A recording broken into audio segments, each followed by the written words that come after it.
The New York Times published Trump's taxes from like 30 years ago. You might ask, how did they get this stuff? But that doesn't matter if you hate the guy. Besides, publishing other people's stuff is what the Times is all about. Who cares if it was leaked or stolen? Or maybe borrowed from Trump?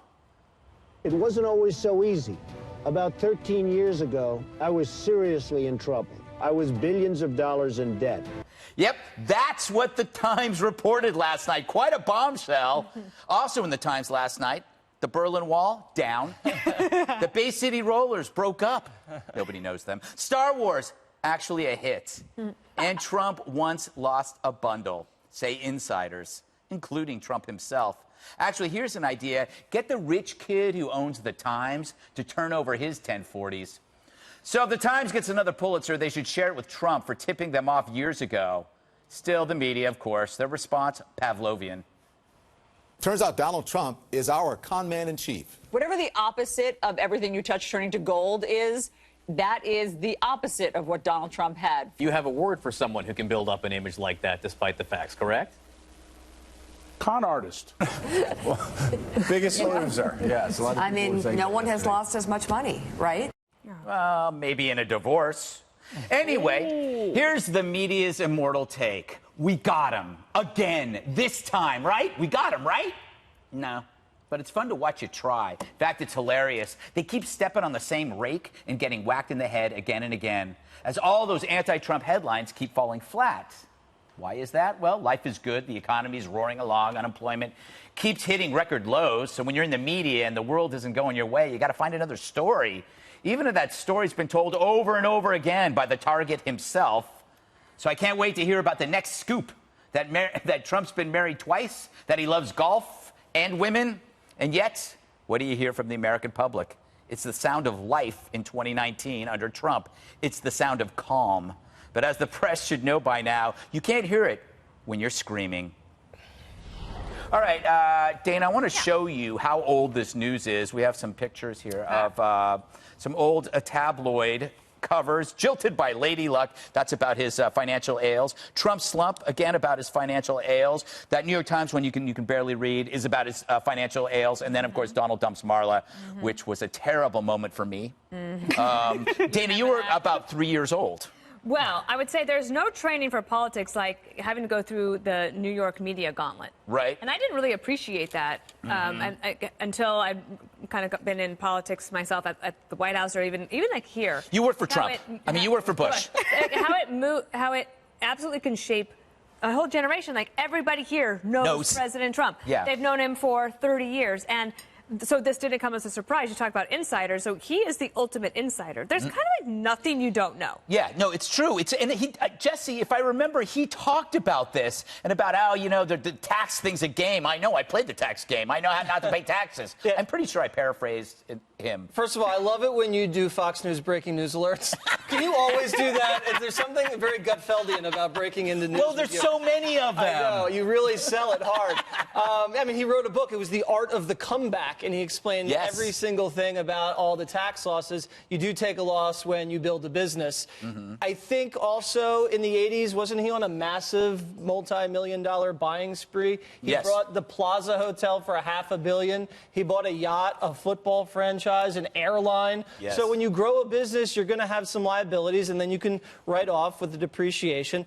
But the point is, after he did this and took all these losses, the New York Times called him the comeback king. Right. And speaking of the New York Times lost $1 billion buying the Boston Globe and then had to get bailed out by a Mexican billionaire, Carlos Slim, and they still operate to this day on $250 million in losses. Also, everybody loses money when they're building a business. Twitter lost $2 billion since it went public. Uber, last year alone, lost $3 billion.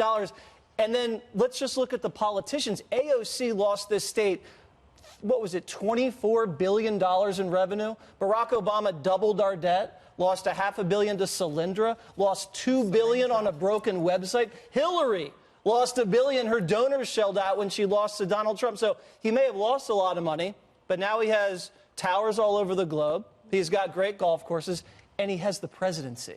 Pretty good. What do you think, Juan? I think he had his daddy to bail him out. I think his dad gave him like $400+ million to help him out of all his troubles. Isn't the New York Times a family business? But what I'm struck by in listening to all this is, you know, Trump lies to his supporters. He says, I'm a successful businessman. That's why I can run this country better than anyone else. I'll make you rich because I'm rich. And then it turns out it's a scam. What's it's the scam? total, because guess what? He's not he rich. lost more money than anybody else in America, apparently. He's also made more money $1 than... billion. That's what happens. No, he didn't make more. It goes up and down. This is economic mobility. You can try to say, oh, he made... Or Jesse goes on about somebody else lost money, this guy lost money. Please, let's just pay attention to the fact that the President of the United States may, in fact, have engaged in tax fraud, bank fraud. May have. These are serious considerations. That's serious accusations. And by the way, that's why the Congress should have access to his tax records, because if he is losing all this money and Russia or some other country decides, oh, you know what, we can get our hooks into this guy by bailing him out, we, the American people, the Russians. should know. It's the Russians, Jedediah. It always goes back to they're going to collude now with his businesses. Always goes back to that. You know, you talked about him talking about being a businessman and, oh, you know, he's this great businessman and that was his selling point. So what's the story here? Let's say he was a terrible businessman. He's not, because the businesses wound up booming ultimately. But even if you say that, that did not translate to a poor economy. The economy, you cannot change the reality that this guy who went in there, had experience with business, suffered some losses, came out of it, still managed to get a booming economy with his policies of deregulation, lowering taxes and whatnot. So you can't take that away from him. The truth is, business owners around the country read a story like this. I come from a family where my mom and dad ran a small business at two different points in their lives. It's really hard. They saw this and they saw relatability. They said, yeah, you know what? Guess what? You open a business, whether it's small or large, you struggle, you fall. Sometimes you're lucky enough to be able to build yourself back up again.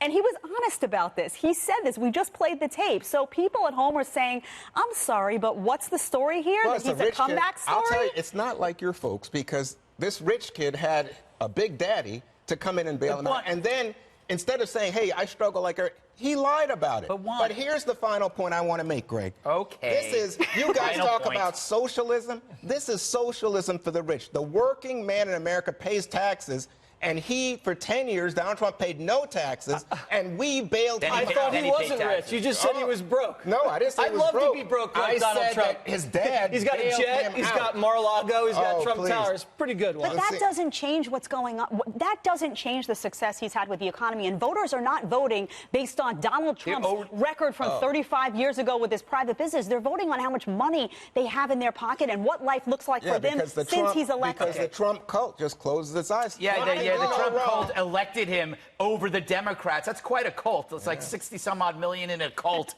You got to start thinking, if you think he's that bad and America accepted it, he still won because you guys suck. All right.